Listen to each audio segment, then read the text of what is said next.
Hi friends, welcome to my YouTube channel. Friends, आज हम discuss करेंगे इन्फेक्शन कंट्रोल इन CCU के अंदर।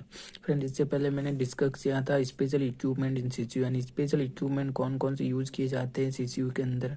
अगर आपने वो वीडियो नहीं देखा तो मैं उसके लिंक डिस्क्रिप्शन बॉक्स में दे दूंगा, जाकर देख लेना। नहीं तो मेरे यूट्यूब चैनल में जाकर एक प्लेलिस्ट बनी है critical care management of patient in critical care units के अंदर, उसके अंदर सारे वीडियो मिल जाएंगे आपको ना। चलिए डिस्कस करते हैं इंट्रोडक्शंस क्या है। The prevention of cross infection nosocomial infection in the critical care with is a major problem and should be consider in planning and spacing of beds. यानी प्रिवेंशन ऑफ क्रॉस इन्फेक्शन, यानी patient को किससे prevention बचाए रखना है। Cross infection and nosocomial infection, ये कौन सा था जो इसे क्रॉस इन्फेक्शन और नोजोकोमियल इन्फेक्शन एक ही है, और हॉस्पिटल एक्वायर्ड इन्फेक्शन, इसके तीन नाम है, क्रॉस इन्फेक्शन, नोजोकोमियल इन्फेक्शन और हॉस्पिटल एक्वायर्ड इन्फेक्शन। यानी जब पेशेंट एडमिट किया जाता है हॉस्पिटल के अंदर, उसके बाद में अगर पेशेंट को किसी प्रकार का इन्फेक्शन होता है, अगर बीमारी होती है, तो उसे क्रॉस इन्फेक्शन या नोजोकोमियल इन्फेक्शन बोलते हैं, यानी हॉस्पिटल से एक्वायर्ड इन्फेक्शन को है ना। हॉस्पिटल के अंदर एडमिशन होने के बाद में उसे इन्फेक्शन होता है, उसे नोजोकोमियल इन्फेक्शन होता है। अब उसका क्या करना, क्रिटिकल केयर यूनिट करना, उससे बचाने के कैसे बचाया जाता है, इन्फेक्शन करना यानी कंट्रोल करना इन्फेक्शन पर। प्रिवेंशन, उसे होने से पहले क्या क्या हम उपयोग करेंगे ना। Problem should be consider in planning and in spacing of beds. विचार किया जाता है इस प्लानिंग करते समय और स्पेसिंग ऑफ बेड्स को स्पेस देते समय। स्पेस वैसे क्रिटिकल केयर यूनिट के अंदर बेड के बीच में कितना स्पेस, यानी दो बेड्स के बीच में कितना स्पेस होता है, हमने पहले डिस्कस किया था ऑर्गेनाइजेशन ऑफ सीसीयू के टॉपिक पर, है ना। ऑर्गेनाइजेशन ऑफ सीसीयू, जब फिजिकल सेटअप और स्टाफिंग नॉर्म्स के बारे में हमने डिस्कस किया था, उस टाइम हमने डिस्कस किया था तो कि दो बेड्स के बीच में कितनी दूरी यानी कितना बीच का कितना स्पेस होता है, हमने डिस्कस किया था 120 से 150 स्क्वायर फीट होता है ना। स्क्वायर फीट होता है 120 से 150 स्क्वायर फीट होता है दो बेड्स के बीच की स्पेस, है ना। अब हैंड वॉशिंग क्या है, इसके अंदर पहला पॉइंट है hand washing.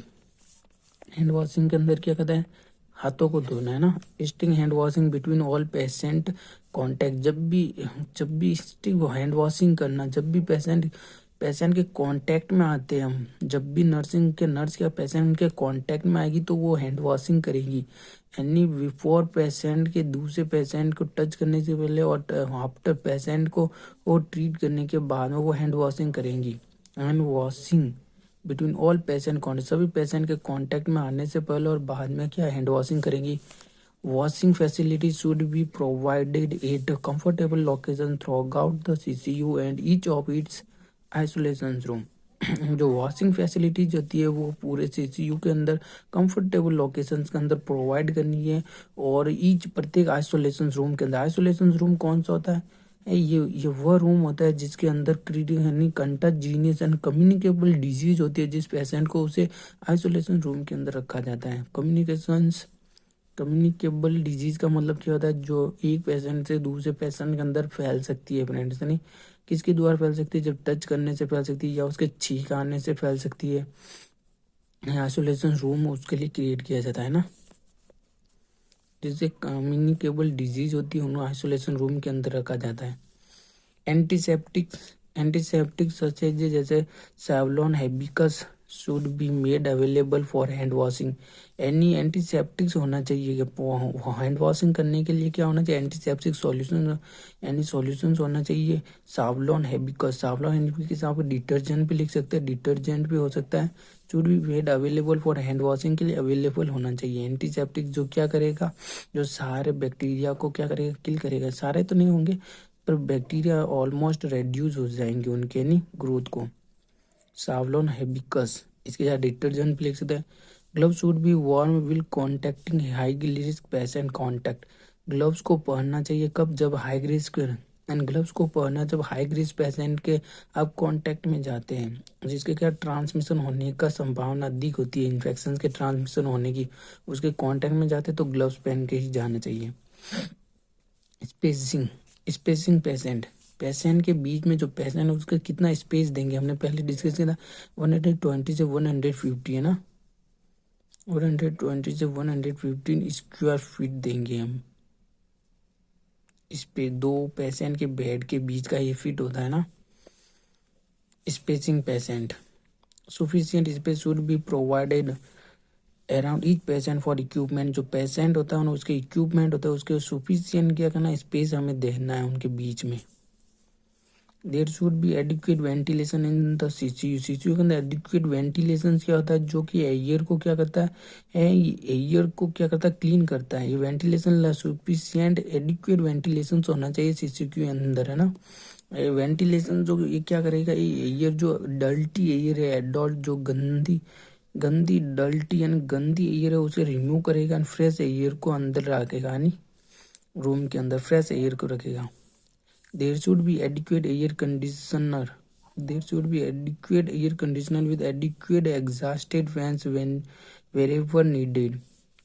Adequate air conditioner होने चाहिए with adequate exhausted fans. Exhausted fans होते हैं वे वेयर जहाँ कभी नीडेड हो वहाँ एग्जॉस्टेड फैंस होने चाहिए। एग्जॉस्टेड फैन क्या करेंगे ये जो बैड एंड डर्टी एयर है उसे रिमूव करेंगे और फ्रेश एयर को इनसाइड के अंदर लेकर आएंगे है ना रूम के अंदर। The isolations of CCU. Isolations help to prevent. तीसरा point isolation of CCU. Isolation help to prevent spread of nosocomial infection in CCU. Isolation मैंने बताया था एक रूम में होता है आइसोलेशन यानी ऐसे पेशेंट जो कम्युनिकेबल डिजीज से क्या है जिनको कम्युनिकेबल डिजीज है उनको क्या आइसोलेशन रूम के अंदर रखा जाता है। इससे क्या होगा हेल्प करेगा to prevent spread of nosocomial infection in CCU के अंदर जो नोजोकोमियल इन्फेक्शन का स्प्रेड हो रहा है यानी होने से बच जाएगा। स्प्रेड एंड फैलने से बचाएगा। नोजोकोमियल इन्फेक्शन कौन सा एक पेशेंट से दूसरे पेशेंट के अंदर होना हॉस्पिटल के अंदर उसे नोजोकोमियल इन्फेक्शन उससे हमें प्रिवेंट करेगा आइसोलेशन रूम को होने से ना सीसीयू। एसेप्टिक टेक्निक है 4 पॉइंट आता है फ्रेंड्स। एसेप्टिक टेक्निक इसके अंदर क्या कह रहे हैं urinary catheter cannula cut down tracheostomy central venous puncture line monitoring device many of the procedure are carried out with septic technique. ये सारी प्रोसीजर होती है कौन कौन सी यूरिनरी कैथेटर किया जाता है। जब यूरिनरी कैथेटर डालते हैं हम कैनुला लगाते हैं वेन के अंदर कट डाउन करते हैं ट्रेचियोस्टोमीज करते हैं ट्रेचियोस्टोमीज केयर करते हैं सेंटर वेनियस पंक्चर लाइन करते हैं मॉनिटरिंग डिवाइस जब मॉनिटर करते हैं हम तो ये सब प्रोसीजर किसके अंदर की जाती है कैरीड आउट करना है। सभी प्रोसीजर एसेप्टिक टेक्निक के अंदर करना है। एसेप्टिक टेक्निक के अंदर क्या किया जाता है हैंड वॉशिंग पहले हैंड वॉशिंग करना फिर ग्लव्स पहनना है ना इन सभी का क्या करता है एसेप्टिक टेक्निक के अंदर यानी इक्विपमेंट जो सारे क्या डिसइंफेक्टेड होने चाहिए। एसेप्टिक टेक्निक की होती है इसके अंदर ये सब नियम होते हैं इनको फॉलो अप करके ये प्रोसीजर करना। Clean gown cap shoes should be worn by all individual working in the unit. जो ऑल इंडिविजुअल होते हैं जो डॉक्टर नर्स जो वर्किंग यूनिट्स एंड जो रूम के अंदर सीसीयू रूम के अंदर काम करते हैं वो सभी क्या करेंगे क्लीन गाउन कैप और शूज को क्या करेंगे वियर पहन कर रखेंगे। Use aseptic technique during all nursing and medical practice यानी असेप्टिक टेक्निक का यूज करेंगे जब ऑल नर्सिंग के द्वारा एंड मेडिकल प्रैक्टिस के द्वारा। असेप्टिक टेक्निक कौन सी होती है वही होती है सभी इक्विपमेंट को क्लीनिंग डिसइंफेक्टेड करना चाहिए हैंड वॉशिंग करनी चाहिए एंड फॉलो अप करना चाहिए इन सभी स्ट्रिक हैंड वॉशिंग करनी चाहिए एंड एसेप्टिक टेक्निक को फॉलो अप करना चाहिए। अब फाइव टॉपिक है 5 पॉइंट है विजिटर्स। विजिटर्स क्या होता है विजिटर्स यानी उसके अंदर कौन किन किन को अलाउ है विजिटर्स यात्रियों को ना। Limited visitors should be allowed to minimize the risk of infection. Limited बाधित करना कम से कम रखना विजिटर्स को उनके आईसीयू के अंदर। जैसे कि पेशेंट के मेन और जैसे कि मेन कौन होते पेरेंट्स फैमिली होते हैं पेरेंट्स होते उनको विजिटर्स के अंदर उनको अलाउ किया जाता है मिलने के लिए अंदर है ना। ऐसे नहीं कि सारे जितने भी आए उनके परिवार के सभी को मिलना अलाउ नहीं किया जाता है ना। Limited visitors should be allowed to the minimize risk of infection. Entry of visitor in this area should be kept minimum. सब कम से कम रखा जाता है कैप्ट नहीं विजिटर की एंट्री को कम से कम रखा जाता है इसके अंदर। क्लीनिंग करना क्लीनिंग के अंदर क्या करेंगे हम यानी रूम को कैसे क्लीनिंग करेंगे वो देखा जाता है। All horizontal surface floors would be washed and cleaned daily with appropriate germicidal solution using a wet vacuum.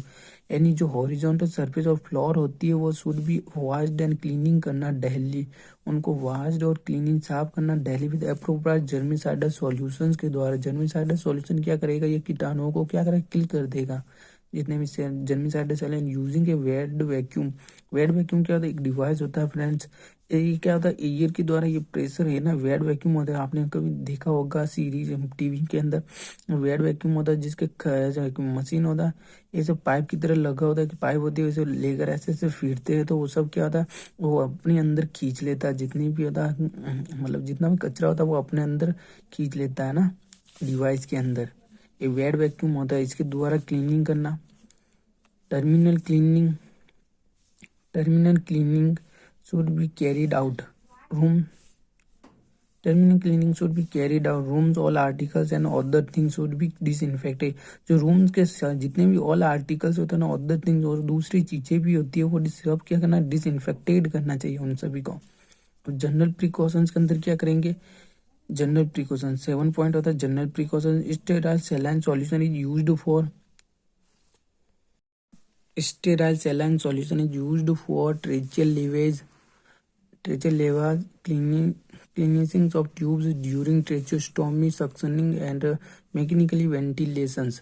यानी जो स्टेराइल सैलाइन सॉल्यूशंस होता है उसका यूज किसके लिए किया जाता है, स्टेराइल सॉल्यूशंस होता है फ्रेंड। आपने हॉस्पिटल के अंदर देखा होगा जो एक स्टेराइल सॉल्यूशंस होता है, जैसे कि एनएस भी स्टेराइल सॉल्यूशंस के अंदर ही आता है। एनएस का नहीं, सब क्या स्टेराइल सॉल्यूशंस होता है, मतलब एक क्या होता है, एक वाटर की तरह ही होता है ना। स्टेराइल सॉल्यूशन के लिए ट्रेचियल लिवास के अंदर यूज किया जाता है। क्लीनिंग ऑफ ट्यूब्स, ट्रेचियल लिवास के अंदर क्या होता है, ट्यूब लगी होती है हमारे ट्रेचिया के अंदर ना। Cleaning of tubes during tracheostomy, suctioning and mechanical ventilation.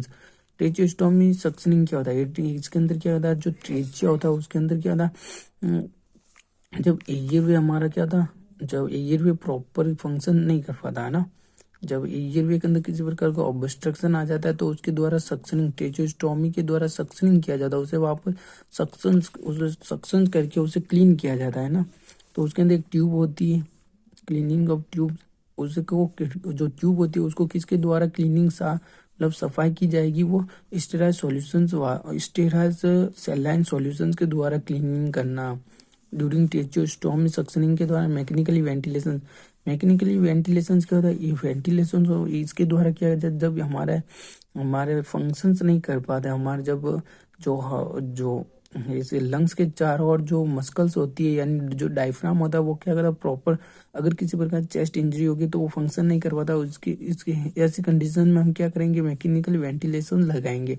Mechanically ventilation device होता है, क्या करेगा, एयर को इनपुट इन करेगा और आउट करेगा, नहीं एयर को उसके अंदर लंग्स के अंदर पुट करेगा ना आउट करेगा, है ना, इन करेगा एंड आउट करेगा। मैकेनिकली वेंटिलेशन से होता है, इसके द्वारा जब हम सांस नहीं ले पाते हैं, डिफिकल्ट इन ब्रीथिंग के अंदर डिफिकल्ट होता है, तब इसका यूज किया जाता है मैकेनिकली वेंटिलेशन के। इसके द्वारा एयर दी जाती है पेशेंट को, है ना, ब्रीथिंग करवाई जाती है इसके द्वारा। सक्शन बोतल should be washed and re sterilised and change every 12 hours. जो सक्शन बोतल होती है वो शुड बी वॉश्ड की जाती है, री स्टेरिलाइज्ड की जाती है, उन्हें वापस सफाई की जाती है, चेंज की जाती है एवरी 12 आवर्स के अंदर।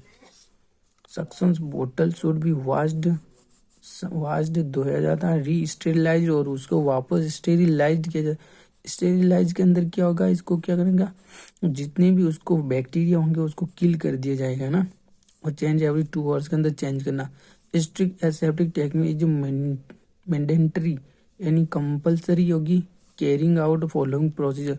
जो स्ट्रिक्ट एसेप्टिक टेक्निक होती है, एसेप्टिक टेक्निक के अंदर क्या जाता है, स्ट्रिक्ट एसेप्टिक टेक्निक है, हमने पहले पढ़ा था। स्ट्रिक्ट एसेप्टिक टेक्निक के अंदर क्या आता है, हैंड वॉशिंग करना, इक्विपमेंट को क्लीनिंग करना, सभी इक्विपमेंट को डिसइंफेक्टेड करना, हैंड वॉशिंग करना और सर्जिकली हैंड वॉशिंग करना, ये सभी स्ट्रिक्ट एसेप्टिक टेक्निक है। ये मॉनिटर को कंपल्सरी इन कैरिंग आउट, यानी इसको कैरिंग आउट करना इनको कंपल्सरी जरूरी है किसके अंदर, फॉलोइंग प्रोसीजर के अंदर। जब हम ब्लड कल्चर करते हैं, यूरिन कल्चर करते हैं, स्पुटम कल्चर करते हैं, सीएसएफ कल्चर करते हैं, तो ये सभी को इन सभी को अंदर स्ट्रिक्ट एसेप्टिक टेक्निक का फॉलो अप करना चाहिए। Thank you fan. watching this video, please like and subscribe my YouTube channel and share this video with your friends. Friend इसके बाद हम डिस्कस करेंगे assessment of critical ill patient and nursing management of critical ill patient. Thank you for watching this video. Please share this video with your friends.